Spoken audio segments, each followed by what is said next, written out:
Hello and welcome to the channel. On this channel, we talk about studying, working and living here in the UK. If you're interested in topics like this, please subscribe and join the family. In today's video, you and I, you watching this video and me making this video, we would be talking about terms to familiarize yourself with before renting an apartment here in the UK as an international student. The first will be documents. Now, you will need this document to rent an apartment if you're staying off campus. So that is for private rentals. If you're staying on your university provided accommodation, you do not need this. The first will be your BRP, that's your biometric residence permit. Second, international passport. The third, reference, and the fourth will be credit check. You need your BRP just so your landlord or the person that is renting the house to you knows that you have the right to live in the UK. Now, people who are house providers or people who rent house, organization or individual, must check that the person has the right to live in the UK. You're not illegal immigrants. So that's why your BRP is important, and that's why they need to see your BRP, and they need your international passport for identification's sake, just to know your nationality or just to verify your nationality, your age, and just to identify you in general. Nothing much. Then they need a reference letter from your university to confirm that you're a student and you're studying at a particular university. So you just know the university you're studying in. And then they need a credit check. Now, as an international student, you probably will not have a credit check. Even if you have a credit check from another country, I don't think you can do it in the UK. Now, as an international student, you need a credit check. The landlord needs to do a credit check on you to know that you can afford the rent and to know that you will not default on your payments. Now, speaking on credit check, this takes us to number 2, which is deposit. Because you don't have credit history here in the UK as an international student, your accommodation provider, probably your landlord, or if it's a company that is letting the house to you, would ask for a deposit. Now, the deposit is usually 1 month's rent. So if your rent is £400, you would pay £400 as deposit, and you will pay your rent for the month you will start your tenancy. I don't know if it makes sense. So that means your first payment to rent an apartment in the UK would be £800 for the month if your rent is £400. That's the downside to private rentals. For university accommodation or apartment, you probably would just need to pay like £200 or £100 for deposits. It's not really deposits, it's only just to secure the place, and then they will shift it to your deposit. So in case you spoil anything, they will just remove from your deposit. Now, the idea is same for university accommodation and private rentals, in the sense that if you damage anything in the house or you spoil anything, they'll just remove the money they use to repair the damages from your deposit. It's just that for private rentals, it's usually 1 month rent for the deposit. So if your house rent is like £1,000 or £2,000, meaning for the first month you pay £2,000 or £4,000. The third terminology would be guarantor. A guarantor is typically a friend or a family member that is over the age of 18. And this person must be financially stable, because the person is liable to pay your rent should in case you default, and liable to pay for repairs for any damages you cause to the property. Now, you need a guarantor for some private rentals, not all, and you don't need a guarantor for university accommodation. The fourth is council tax, almighty council tax. Council tax is the local tax that helps council pay for their services. The money collected for council tax is used to maintain roads and street lights, is used for cleaning the streets and for rubbish collection. It is also used to sustain the community's facilities, such as the public library.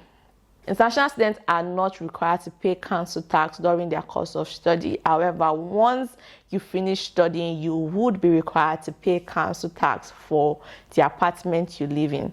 If you live in an HMO, that is housed in multiple occupation, a property with 3 or more tenants who are not a family unit, the property owner would be responsible for paying council tax. So the tenants in that house will not be responsible for paying council tax. It's property owner that will pay council tax. The fifth terminology you should know is tenancy agreement. Tenancy agreement is a contract between you and your landlord.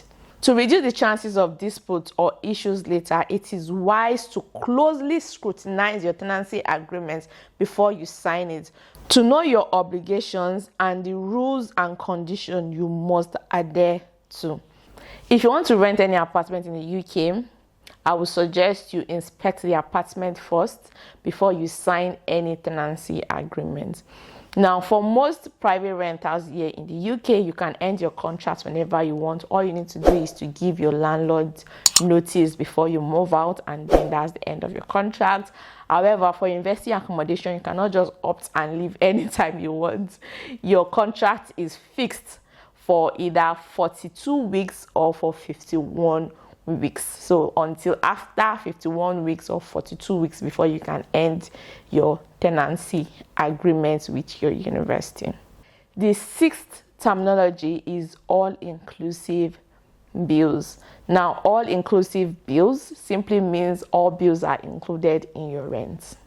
For international and living away from home for the first time, I would actually suggest you go for an apartment that has all the bills included. So this can make your life easy, because all-inclusive bills can help simplify your responsibilities and make your study abroad more manageable and fun, as you don't have to worry about bills. University accommodation comes with all-inclusive bills, while most private rentals do not. Kindly check with your landlord before you conclude whether your apartment would come bills inclusive or bills not inclusive. The seventh terminology is furnishing. In the UK, you can rent an apartment furnished, partly furnished, or unfurnished. Just like their naming implies, fully furnished means the house is ready to live in. All you need to do is come with your clothes. You will literally have a bed, furniture, a dining table, where to iron your clothes, microwave, dishwasher, washing machine. Part furnished means you would have some furniture. Now, you would probably have maybe a bed, dishwasher, washing machine, fridge, and where to cook. That's it. You'll not have much. And unfurnished means you probably would just have dishwasher, washing machine, fridge, microwave, and a cooker or a gas stove where to cook your food. You won't have any other thing. You probably will not have beds. You'll just be an empty apartment with those things I've mentioned. So that's what it means. So you just have to know what kind of apartment it is you want to rent. I would suggest you go for either partly furnished or fully furnished as an international student. And after your course of study, you can consider unfurnished apartment, where you can decorate your taste and get whatever you want for your apartment. Number 8 is shared accommodation. Shared accommodation basically means an apartment that you're sharing with 1 or 2 or 3 people, depending on how many people would be staying in that accommodation. Basically, you would have like a 3-bedroom flat where all of you would all have your rooms, and you share common areas like the parlor and the kitchen and the dining area.